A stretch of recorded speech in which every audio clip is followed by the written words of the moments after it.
नमस्कार। मैं सुनीता कथा मंथन में आप सबका स्वागत करती हूँ। कथा मंथन में आज सुनिए राजेंद्र यादव जी की कहानी मजाक। राजेंद्र यादव जी की अन्य कहानियाँ और उपन्यास आपको हमारी प्लेलिस्ट से मिल जाएंगे। लिंक आपको आई बटन में मिल जाएगा। कंबल ओढ़े सांस के दौरे को उठने से दबाते अंकल सफेद गौमुखी में जल्दी जल्दी उंगलियां चला रहे थे। वे बगुले की तरह गर्दन ताने आलती पालती मारे दीवान पर तने बैठे थे। माला को घेर पूरा करके मानो अपने आप से ही बोले, मजाक मजाक में मान लो किसी ने कुछ कह ही दिया तो कहीं इस तरह बुरा माना जाता है। लेकिन उनकी बात किसी ने भी नहीं सुनी। उमा ने दूसरी हाथ से अपनी कलाई घुमाकर घड़ी देखी और सामने दीवार की घड़ी पर निगाह डालकर बोली, आधे घंटे से कम तो क्या हुआ होगा, शशि जरा पूछो ना। आगे उससे बोला नहीं गया। बाहर मूसलाधार बारिश हो रही थी और खिड़की के ऊपर टीन की नालियों से पानी लगातार इस तरह गिर रहा था जैसे किसी ने पारदर्शी कांच की उमेटी हुई सीधी छड़ें खड़ी कर दी हो। खपरेल की टाइलें और खिड़कियों की टीनें इस तरह बज रही थी जैसे बारात चली जा रही हो। खिड़की के आसपास बौखलाई हुई उमा कभी इधर और कभी उधर घूम रही थी। वह अपनी दोनों हथेलियां साबुन से हाथ धोने की तरह मसलती जा रही थी। रह रहकर रुआसे स्वर में उसके मुंह से निकल जाता, हाय राम जाने क्या होगा, हाय राम जाने क्या होने वाला है।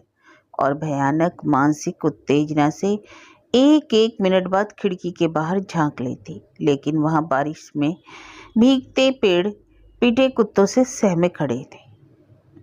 बूंदों की भूरी भूरी लहराती चादर के पार घाटी की हरियाली उठान में वीर बहुटियों से जड़े मकानों की लाल लाल छतें दिख जाती थी। छपाक छपाक उमा को लगा जैसे बारिश में कोई उनके बंगले की तरफ आ रहा है। वह दौड़कर दरवाजे पर गई, पर्दे उठाकर पहले भीगते शीशे से झांका। कुछ भी दिखाई नहीं देता था। किवाड़ खोले, सिर मुंह या साड़ी पर पड़ती बौछार की चिंता ना करके देखती रही। छाता लगाए कोई बगल के बंगले की ओर जा रहा था। हार कर किवाड़ भेड़े बहों का पानी पहुंचती जल्दी जल्दी हाथ मलती टेलीफोन की तरफ लौट आई। मिला? घबराकर डायरेक्टरी के पन्ने पलटती शशि से पूछा। 2 बार मिला चुकी हूँ, लाइन खाली नहीं है। टेलीफोन में आज ऐसी क्या आग लग गई? वहां नहीं मिलता तो सीआईडी को ही मिला, कहीं तो मिला, पता नहीं इतनी देर में जाने क्या हो जाएगा। शशि ने डायल घुमाया। Inquiry inquiry, hello. फिर उसका स्वर फट गया। जरा सा खांस कर बोली, जाने कहाँ मर गए सब, कोई बोलता ही नहीं। बीड़ी पीने गए होंगे या पास की लड़कियों से गप्पे ठोक रहे होंगे, अंकल ने कड़वा मुंह बनाकर कहा। तभी शशि बोल पड़ी, हेलो हेलो इंक्वायरी, जरा इंटेलिजेंस ऑफिसर का नंबर दीजिए जल्दी। फिर माउथ पीस पर हाथ लगाकर उमा से कहा, भाभी लिखना जरा। हाथ हटा लिया। हाँ जी 3281। थैंक यू जी। हाय मेरे तो हाथ कांप रहे, मुझसे तो लिखा भी नहीं जा रहा। उमा के हाथ की पेंसिल सचमुच इस तरह हिल रही थी जैसे हाथ लकवे में बेबस कांप रहा हो। शशि ने उसके हाथ से पेंसिल छीन ली। भाभी तुम तो सच इस तरह घबरा जाती हो, जरा धीरज रखो, देखो भगवान ने चाहा तो कुछ नहीं होगा। उमा पल्ला आंखों पर लगाकर आंसू पहुंचने लगी। नंबर लिखकर उसने फिर डायल घुमाया। हेलो हेलो इंटेलिजेंस ऑफिस, कौन साहब बोल रहे हैं? देखिए मैं 9542 से बोल रही हूँ, मिसेस वीरेश्वर वर्मा। देखिए जी, एक बहुत ही अर्जेंट केस है। यहाँ से एक साहब अचानक गाड़ी लेकर निकल गए हैं। नहीं जी नहीं नहीं, नाराज वराज नहीं। हेलो हेलो, बस कुछ यूं ही सन की दिमाग के हैं, कभी कभी उनके होश नहीं रहता कि क्या कर रहे हैं। खत छोड़ गए कि उन्हें खोजने की कोशिश न की जाए। हेलो हाँ हाँ हाँ हेलो, इस लाइन में शायद इस बारिश की वजह से कुछ गड़बड़ी है। जी नहीं, साथ में कुछ भी नहीं है, घड़ी पर्स जूते सब उतार गए हैं, सिर्फ सूती कमीज पतलून में है। जी खत में उन्होंने लिखा है। एक सेकंड प्लीज। उत्तेजना के मारे शशि सब कुछ भूली जा रही थी, फिर भी गर्व था कि अपना संतुलन बनाए हुए है। उसने डायरेक्टरी के नीचे टेलीफोन पर पढ़ा। हाँ जी लीजिए, मैं पढ़ रही हूँ। मेरी मौत के लिए कोई दोषी नहीं है, मैं अपने आप को इस संसार में रहने लायक नहीं समझता। मुझे खोजने की कोशिश ना की जाए, नमिता का दोबारा विवाह कर दिया जाए, बस। जी नीचे नाम है। कुछ देर चुपचाप सुनती रहकर बताया। खाना खाने के बाद हम लोग यूं ही बैठे कैरम वैरम खेल रहे थे। अचानक वे उठे और भीतर चले गए। हमने समझा यूं ही किसी काम से गए होंगे। काफी देर बाद जब नमिता, हाँ जी उनकी वाइफ, भीतर गई तो देखा कि कपड़े रखे हैं। घड़ी के नीचे यह खत है, पीछे का दरवाजा खुला है। शायद वहां से जाकर ड्राइवर को जगाकर चाबी ली और चले गए। हो गया कोई आधा घंटा। अभी अभी मिस्टर वर्मा भी गए हैं। शायद डीआईजी से बातें हुई थी। जी जी होंगे, यही कोई 22-23 साल के। बाई कनपट्टी पर घाव का निशान है, जरा खुलता हुआ गेहुआ रंग, बीच में मांग निकालते हैं। जी गाड़ी का नंबर है GBMJ। हाँ जी, हाँ जी, GBMJ 397 मैरून डॉस किंग्सवे है। जी जी थैंक यू। आप फोन करेंगे ना अभी, जरा जल्दी प्लीज। शशि ने फोन रखा। कोहनी मेज पर टिकाकर बातें करने से बालों की लटें इधर उधर कनपटियों पर झूल आई थी। उन्हें दोनों हाथों से कानों के ऊपर उठकाया। उसे हल्का संतोष हुआ। कितनी सफलता से उसने कितना कठिन काम सरंजाम दे दिया। फिर एकटक अपनी ओर देखती उमा को समझाया, भाभी वो कहते हैं आप बिल्कुल भी मत घबराइए। अगर उन्होंने अब तक कुछ नहीं कर डाला तो शायद अब डरने की जरूरत नहीं है। हाँ कोई सीरियस बात हो गई हो तो बता दीजिए। मैं सब चौकियों को फोन किए देता हूँ कि उस नंबर की गाड़ी अभी तक वहां से गुजरी हो तो रोक ली जाए। अरे गुजर गई होगी तो क्या कर लेगा? अधीर होकर लगभग उमा चीख पड़ी। निराशा से गर्दन छटकती हुई बिना जवाब दिए खिड़की की तरफ आ गई, जैसे हाथ जल गए हों। इस तरह दोनों कलाइयों से पंजे झटकाती हुई बोली, हाय मेरा तो दिल डूबा जा रहा है, जाने क्या होगा। किसका मुंह देखा था? मेरे भैया। वह मुंह पर दोनों हाथ रखकर रोने लगी। अब सहसा शशि को लगा कि CID वालों को खत सुनाकर और ये सारी बातें बताकर उसने अच्छा नहीं किया। बाद में दुनिया भर की खींचातानी होगी, पुलिस वाले तंग करेंगे, जाने क्या हो। लेकिन फिर अपने आप को समझाया कि अगर नहीं बताती तो वे लोग क्यों इतनी दिलचस्पी लेते। उसने सबको बताकर असली स्थिति भी तो छिपा ली। फिर वह खुद भी जब इन सारी बातों और स्थिति को सोचती तो अपने को बड़ा बौखलाया और नर्वस सा महसूस करती। उसे स्वयं आश्चर्य हो रहा था कि कैसे यूं अपने पर काबू किए हुए मुसीबत के वक्त वह आत्मविश्वास नहीं खोती। इस पर उसे खुशी भी थी। उसने पास जाकर कंधे पर हाथ रखकर समझाया, भाभी यूं मत घबराओ, भगवान ने चाहा तो सब ठीक हो जाएगा। आखिर शंकर भैया गए हैं, साथ में ये भी है अगर चौकियों से गाड़ी निकल भी गई होगी तो शायद पुलिस की गाड़ी में ये लोग पीछा करेंगे, लेकिन यह भी तो पता चले आखिर गया किधर है। बेचैनी से अंकल ने बैठक बदली, दोनों टांगे मोड़कर बोले और निहायत ही हताश भाव से ढीली गर्दन झटकर जांग पर दूसरा हाथ पटक कर कहा, अरे कोई ऐसी बात थी तो हमसे कहता। अब ये बेचारी पराए घर की लड़की। और उन्होंने रूधे गले से आधी बात छोड़कर नमिता की ओर देखा। नमिता सोफे पर दोनों पांव समेटे हत्थे पर सिर टिकाए इस तरह ढेर हुई बैठी थी कि लगता ही नहीं था कि वहां कोई है। बस एक आसमानी साड़ी जैसे किसी ने लापरवाही से डाल दी हो और वह जगह जगह हवा भरने से फूल गई हो। जरा जरा सी देर बाद सबकी निगाहें उसी की ओर उठ जाती थी कि हाय इस लड़की के भाग्य में जाने क्या है। अभी 1 साल भी तो नहीं हुआ। बीबी जी अमित बाबू की कमीज कहाँ रखी है? स्थिति की गंभीरता से आतंकित बड़े डरते हुए से नौकर ने उमा के पास जाकर पूछा। उमा को शशि ने कुर्सी पर बिठा दिया था और खुद खिड़की के बाहर तार पर सरकती बूंदों को देखने लगी थी। स्तब्ध उमा अपलक आंखों से पीतल की बड़ी सी सेंटर टेबल पर रखे खिलौनों को घूरे जा रही थी। वह झटके से मुड़ी और दोनों हाथ माथे तक जोड़कर बोली, भैया मुझसे कुछ मत पूछो, मुझे तो कुछ भी नहीं मालूम, जो तुम्हारे समझ में आए करो। अमित बाबू रो रहे हैं, अपराधी की तरह नौकर बोला। रो रहे हैं तो रोने दो, हमें तंग मत करो, जाओ। शशि ने घूमकर डांटा। सोचा इतने बड़े लड़के की आदत बिगाड़ रखी है। नौकर के जाते ही जैसे भयानक सन्नाटा छा गया। एक रस बरसते पानी की आवाज भी मानो सुनाई देनी बंद हो गई थी।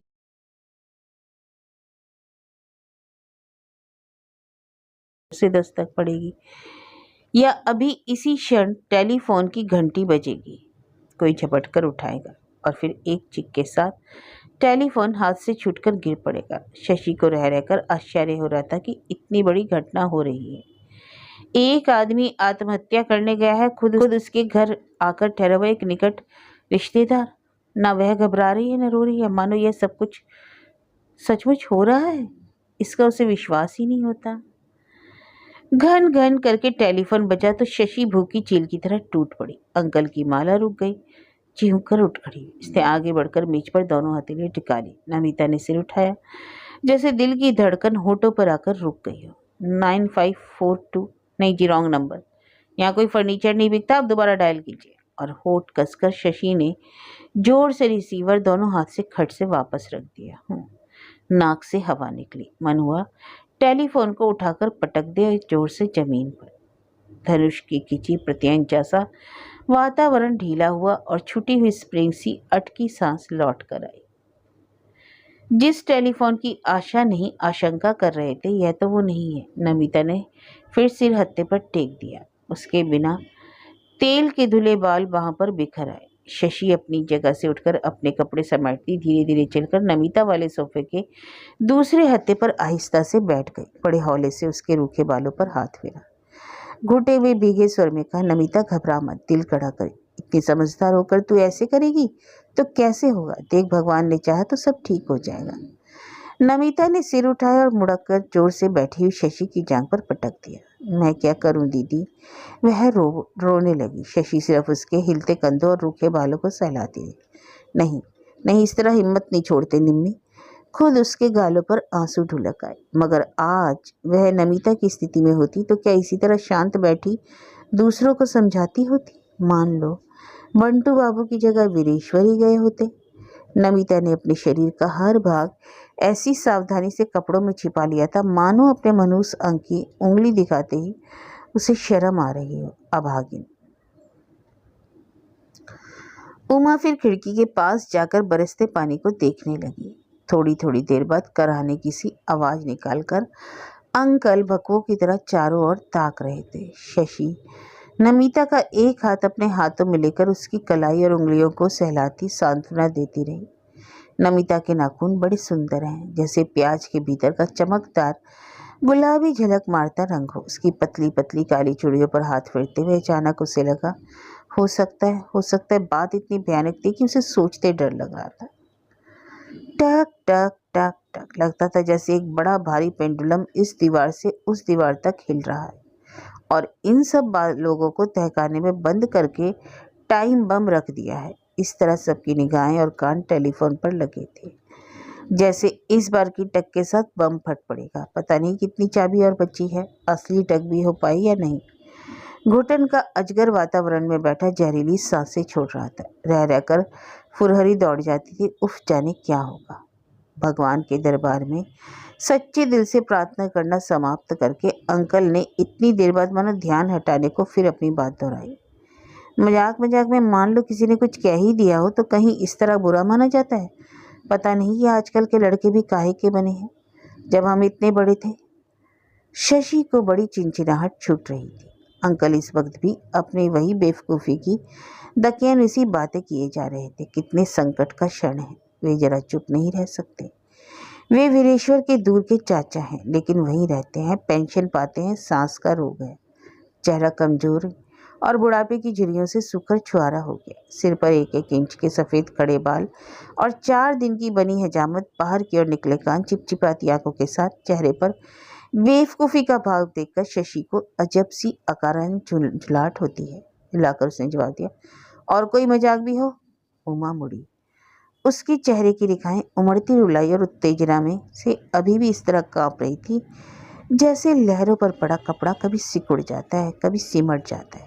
सहारे के लिए खिड़की के खुले किवाड़ को पकड़े हुए उसने कहा, अच्छे खासे सभी लोग बैठे खाना खा रहे थे।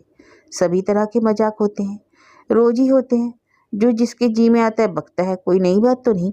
वीरेश्वर बाबू ने अगर बात कह भी दी तो पति की बात आते ही शशि ने नमिता का सिर थपकना छोड़कर कहा, भाभी तुम तो सुन रही थी, उन्होंने तो कुछ ऐसा कहा भी नहीं था, सिर्फ इतना ही पूछा था कि मेल हो गया। सो बस यही गजब हो गया। उमा ने के हाथ से दूसरे पर ताली बजाई। बंटू जी को लगा नमिता के सिवा इस बात को घर भर में फैला ही कौन सकता है। इसमें फैलाने की बात क्या है भाभी? तुम ही बताओ, ऐसी बात कहीं छिपी रहती है? लेकिन हमारे यहाँ तो अजब रीत है, दुनिया चाहे जान जाए लेकिन घर वालों के कानों में भनक ना पड़े। शशि ने गर्दन हिलाकर कहा, यहाँ तुमने बात छिपा ली और जब कल अखबार में ये सारी बातें बड़े बड़े हरफों में निकलेंगी तब क्या होगा? इस बात का जवाब न देकर उमा ने गहरी सांस ली। मैं तो उसी वक्त समझ गई थी कि बंटू भैया को वीरेश्वर जी का मजाक चुप गया है, एकदम चेहरा उतर गया। यूं भाभी कहने को चाहे जो कुछ कह लो, उसमें कोई ऐसी बात तो थी नहीं। होनहार बात किसी के सिर पड़ गई। नमिता और बंटू बाबू में अबोला चल रहा है। घर में इसे कौन नहीं जानता, नौकर चाकर तक तो जानते हैं। सारा दोष उसके पति के सिर मढ़ा जाएगा। इस आशंका से शशि वीरेश्वर का बचाव किए जा रही थी। बटेर की तरह कभी इधर और कभी उधर की बातें सुनते हुए अंकल बीच में बोल पड़े, लेकिन अगर नमिता बीए में एडमिशन लेकर पढ़ने लगे तो इसमें ऐसी लड़ाई और ना बोलने की क्या बात है। शशि झल्ला उठी। आप समझते तो है नहीं अंकल, बीच बीच में अपनी छौंकते हैं। अंकल खिसिया गए। शशि का लहजा और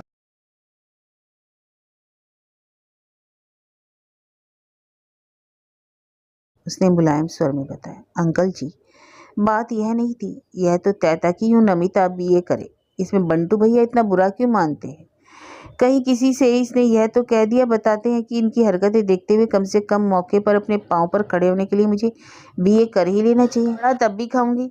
उसे भी जिद आ गई, और सौद भी अभी लाकर बैठाऊंगा और तुझे बीए में नहीं करने दूंगा। खैर इस बात पर राजी हो गया था। धम धम एक दूसरे को भागकर पकड़ने की कोशिश करते हुए रीना और अमित ने उमा की बात तोड़ दी। दोनों ने पहले भागते हुए कमरे का एक चक्कर लगाया, फिर अमित शशि को आड़ में लेकर पैंतरे बदलने लगा। शशि को लगा जैसे वह अपनी पर्याप्त सफाई नहीं दे पाई है, और अंकल के प्रति मुलायम व्यवहार दिखाकर उमा ने उसकी अशिष्टता को और भी उजागर कर दिया।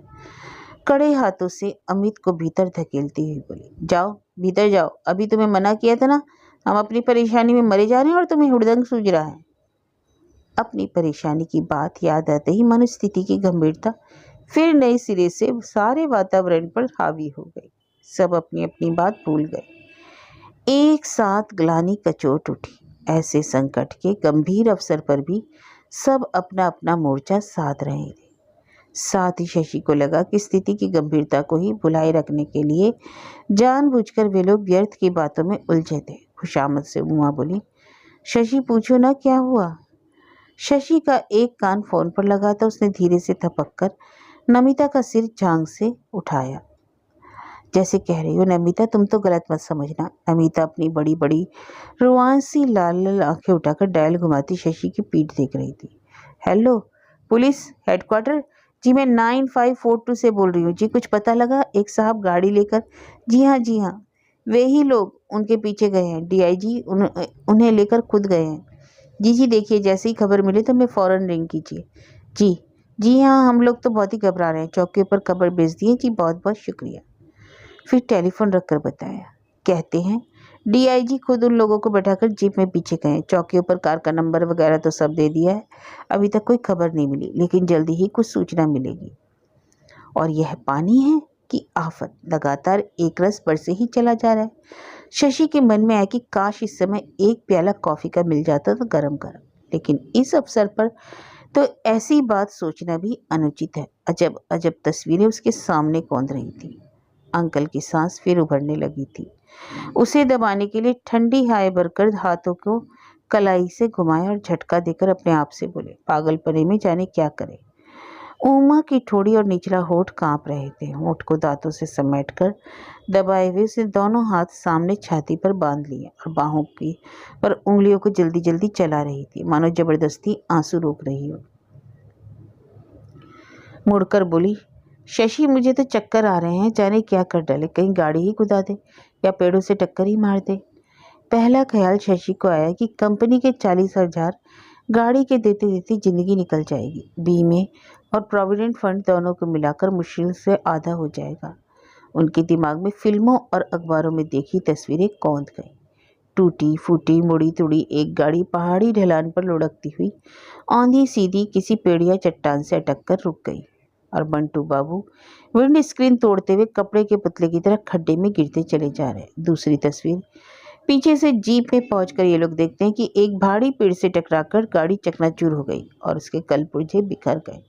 उसमें आग लग गई। धुएं के बगले के साथ शरीर जलने की चिरांद आ रही है। भीतर जली हुई रबर के ढेर सा कुछ पड़ा है। शशि के दोनों कंधों को जैसे किसी बर्फीले हाथ ने पकड़कर झकझोर दिया। सारा शरीर झंझना उठा। उसने एक हाथ को दो उंगलियों से कसकर पलकें दबा ली और सिर पीछे टिका दिया। पता नहीं जाने क्या खबर आने वाली है। उधर से भर्राए और घबराए गले से शंकर बाबू या वीरेश्वर कहे, शशि, और हो सकता है नहीं हुई नसें फिर ढीली हुई, फिर गहरी सांस निकल गई और फिर उमा टहलती हुई खिड़की के पास चली गई। बेचारी नमिता। शशि को अपनी ही बात खटकी। उसे यूं नहीं कहना चाहिए था कि उनके आने का एकदम ठीक नहीं है। कुछ और ही कह देती बाहर गए, कहीं उसकी बात ही सच्ची ना हो जाए। जैसे उस दिन झूलते अमित को देखकर उसने सोचा कि वह कहीं गिर न जाए और तभी गिर पड़ा। उसका अच्छा सोचा चाहे सच हो या ना हो, लेकिन बुरा सोचना अध बताकर सच हो जाता है। जाने क्यों उसे लग रहा था जैसे इस सारे कांड की जिम्मेदारी उसी पर है। अगर नमिता का सिंदूर पूछ गया तो अपनी अदालत में दोषी वही होगी। अजब सा ख्याल आया, नमिता सिंदूर लगाए हुए भी है या नहीं। उमा से तो कुछ होगा भी नहीं, वह तो बेहोश हो जाएगी। चाहे बेहोश ना हो, गिरने का बहाना तो करेगी, इसलिए उसे यूं ही छोड़कर वह नमिता के पास जाएगी। हाँ, बिना घबराए पहले वह टेलीफोन जगह पर रख देगी, नमिता का सिर अपनी छाती से चिपकाकर सांत्वना देगी, तब दूसरे हाथ से पल्ला लेकर धीरे धीरे उसकी मांग का सिंदूर पोंछ देगी। लेकिन उसे यह भी तो पता नहीं कि पहले सिंदूर पोंछा जाता है या चूड़ियां तोड़ी जाती हैं। कैसी लगेगी नमिता। वह उसे एकटक देखती रही। आसमानी साड़ी सफेद बिना किनारे की साड़ी में बदल गई। आंखों के आसपास गोल गोल दायरे खिंच गए। कोई सास सिंगार नहीं, खुले हुए केस बेचारी की सारी जिंदगी। और हो सकता है नमिता उस वेश में और भी खिल उठे। फिर शशि ने अपने को धिक्कारा। छी, कैसी बातें सोचती है वह। हो चाहे जो, लेकिन कम से कम उसे सोचना तो नहीं चाहिए। जाने कैसे नमिता ने जान लिया कि शशि उसे ही देख रही है। एक बार गुलाबी गुलाबी डोरों वाली आंखों में मुस्कुराहट उभरी। घबराओ मत, मैं हर स्थिति को स्वीकार करने को तैयार हूँ। नमिता ने अब अपने आप को तैयार कर लिया। शशि को लगा नमिता उसके मन में उठने वाले हर भाव को पढ़ रही है। क्या सोचेगी, वह घबरा उठी। उसे पहली बार नमिता पर अफसोस हुआ, तरस आया। वीरेश्वर ने ऐसा मजाक बंटू बाबू से क्यों किया। सचमुच मजाक में इन्हें कहनी अनकहनी बात का ध्यान ही नहीं रहता। यूँ बात तो इतनी ही थी कि हो गया मेल, लेकिन उसमें छिपा था अब मेल हो गया तो फिर तुम गहने और रुपये बीवी से मांग कर ले जाओगे, फिर उस क्रिश्चियन स्टेनो फ्लैडिला पर उड़ाओगे, और हो सकता है कि फिर वह किसी होटल या रेस्टोरेंट में हार या घड़ी पहने मिल जाए और नमिता पहचान ले किसी चीज़ को कि चीज़ उसकी है। फिर घर पर वही दृश्य उपस्थित हो। इतना सब था उस एक जरा सी मजाक की बात में। बात खुद उसे भी तो खटकी थी। लगा था कि उसे वीरेश्वर को यह सब बताना नहीं चाहिए था। जानती है इनके पेट में बात पचती नहीं, फिर भी बंटू बाबू समझते हैं कि नमिता ही सबसे कहती हुई उसके खिलाफ मोर्चा बनाने में लगी। बेचारी नमिता। तभी सहसा भीतर किसी ने रेडियो खोल दिया तो सब चौंक उठे, मानो भीषण घुटन में सहसा किसी ने खिड़कियां खोल दी। मद्रास टेस्ट मैच की कमेंट्री आने लगी। अमित होगा। उसे झुंझलाहट आई। इतना बड़ा हो गया, उसे इतना ख्याल नहीं कि यहाँ इतनी बड़ी घटना होने जा रही है और ऐसे जोर जोर से रेडियो बजाकर कमेंट्री सुन रहा है। धीमे ही सुन ले। मन में आया जोर से चिल्लाकर रेडियो बंद कर दे। ध्यान हुआ अगर टेलीफोन आया तो इस शोर के कारण बात भी साफ नहीं सुनाई देगी, और रेडियो की आवाज़ से ज़्यादा तो मौसम की खड़खड़ है। उमा से उसने खुशामद के स्वर में कहा, भाभी इसे जरा बंद करा दो ना, अच्छा नहीं लगता। उमा दूसरे कमरे में चली गई। रेडियो सहसा एकदम बंद हो गया। अचानक लगा जैसी भीषण शांति छा गई हो, बस पानी की टपर टपर और मेंढकों या झिंगरों की आवाज़ें। बहुत ही असहनीय हो उठा तो शशि उठकर फिर नमिता के पास आ बैठी। यहाँ से भीतर के कमरे में माथे पर कलाई रखे या चित लेटी उमा का धड़ दिखाई देता था। किसी को कुछ बोलने की नहीं था, बस थी तो उस अपरिहार्य की प्रतीक्षा। नमिता के कंधे से लगकर पूछा, फिर कुछ कहा सुनी हो गई थी क्या। नहीं तो, कुसुम से दीदी एक भी बात नहीं बोली। अंकल दीवार से टिककर आंखें बंद किए मानो होठों ही होठों में प्रार्थना कर रहे हो। काश इसी समय इन्हीं की प्रार्थना काम आ जाए। कुछ कहते थे क्या। शशि को अनिच्छापूर्वक मनी मन स्वीकार करना पड़ रहा था कि उसके पति का मजाक ही इस सब का कारण है। कुछ भी हो। गला साफ करके इस बार संयत स्वर में नमिता ने सिर घुमाकर कहा। उसके चेहरे से लगा मानो वह जताना चाहती हूँ कि जितना कमजोर उसे समझा जा रहा है उतनी निरीह और निर्बल वह है नहीं। अगर कुछ भी हो गया तो वह सहेगी। और तब फिर घंटी बजी। दहशत जदा आंखों से नमिता ने इस तरह देखा जैसे टेलीफोन से दो हाथ निकलकर उसकी गर्दन घोट देंगे, और शशि फोन को इस तरह देखती रही जैसे युद्ध के मैदान में आराम करते सिपाहियों के बीच अचानक दुश्मन का गोला आ पड़े और चक्कर घिनी की तरह फटने के लिए घूमना शुरू कर दी। निश्चय ही इस बार वही सूचना है जिसकी इतनी देर से राह देख रहे हैं। इस बार की आवाज़ तो निश्चय ही बड़ी मनहूस सी है। शशि को लगा जैसे उसकी दाहिनी आंख फड़कने लगी हो। समझ में नहीं आया कि उसे करना क्या है। फिर मन हुआ कि काश काश वह दुसंवाद उसे ना सुनना पड़े। टेलीफोन बजता रहा। उठने की ताकत थी नहीं, फिर भी पाँव घसीटती हुई वह पहुंची। उमा चौखट से टिकी बिना हिले स्तब्ध सुन रही थी। अंकल दोनों हाथ सामने टिककर बंदर की तरह झुकाए थे। हाँ जी, 9542 बोल रही हूँ। रिसीवर कान से लगाते ही लगा कि वह नमिता को आखिरी बार इस वेश में देख रही है। जी क्या कहा? विशनपुर चौकी से 397 गाड़ी पास हुई है। पीछे पीछे जीप में वे लोग भी हैं। और कोई खबर तो नहीं? थैंक यू, बहुत बहुत शुक्रिया। शशि ने टेलीफोन रखा तो एक अद्भुत रोमांच से उसके हाथ कांप रहे थे। चेहरे की तनावट कम हुई और संतोष की सांस उभरी। चलो पता तो लग गया भाभी, अभी तक तो कुछ किया नहीं। मुस्कुराहट नमिता के चेहरे पर भी है। पल्लों से उमा ने आंसू पोंछे, लेकिन लगा इतने बड़े खतरे की संभावना का यूं समाप्त हो जाना किसी के गले नहीं उतर रहा था। खतरा टल गया, विश्वास नहीं होता था। थोड़ी देर चुप्पी रही, लगा पानी कुछ कम हुआ है। असली खतरा तो अभी है। अंकल ने मानो फिर वातावरण के धनुष की डोरी को खींचकर चढ़ा दिया। उबड़ खाबड़ पहाड़ी सड़क, पानी बरस रहा है, ना मालूम कहाँ सड़क कटफट गई हो या कोई चट्टानी लुढ़क आई हो। पुलिस की जीप पीछे देखकर जाने बौखलाहट में क्या कर बैठे। जरा सा बैलेंस बिगड़ जाए, ब्रेक काम ना करे, स्टीयरिंग ना संभले, वे खुद अपने आप से बोलते रहे। सभी के दिमाग में फिल्म की तरह एक एक दृश्य घूम गया। तेज बौछार में चरचर पानी उछालती, आंधी की तरह भागती चली जाती गाड़ी, हर मोड़ पर ब्रेकों की रगड़ कह कह कर उठती। विंड स्क्रीन पर लहरों में पानी उतरा चला जा रहा है। पतले पतले वाइपर जल सर्पों से मचल रहे हैं। ड्राइवर की एक आंख आड़े किए हुए शीशे पर लगी है और उसमें पीछे से आती जीप के हिस्से दिख रहे हैं। लॉन्ग शॉट में एक दृश्य, पहाड़ के मोड़ों पर आंख में चोली खेलती एक लंबी सी गाड़ी और पीछा करती जीप मोड़ पर एक एक करके दिखती है। तो चढ़ाव पर दोनों सारी घाटी मोटरों की जू जू से गूंज रही है और फिर सहसा झटके से सारी रील टूट जाती है।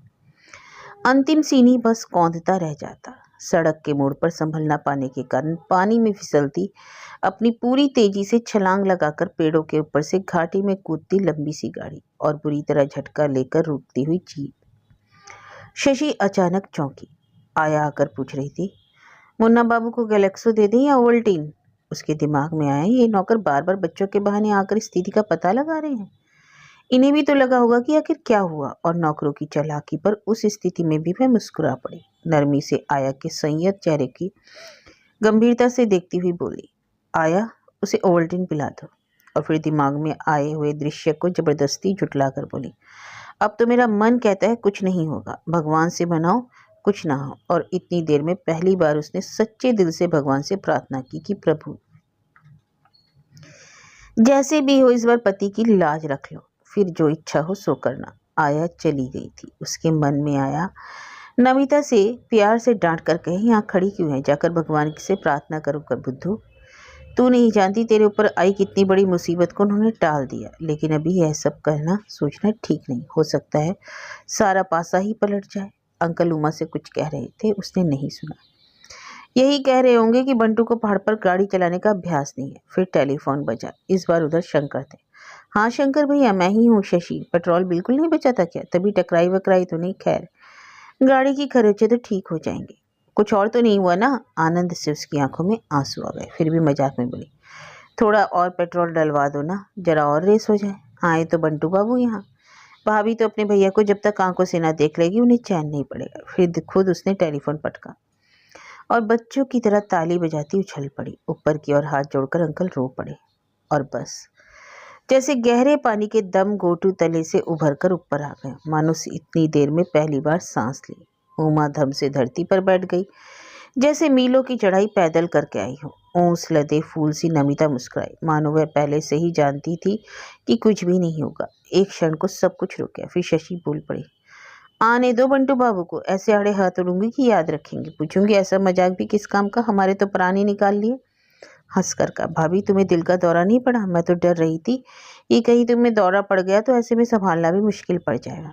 फिर सब एक दूसरे से अधिक आवेश में बिना दूसरे की बात सुने बताते रहे कि इस बीच में किस किसने क्या क्या सोचा। उमा ने कितने का प्रसाद बोला था और कैसे सबको एकदम विश्वास था कि कुछ भी नहीं होगा। ऊपर से शोर और खुशी थी, लेकिन भीतर से पहले से भी अधिक उदासी और घना सन्नाटा छा गया था।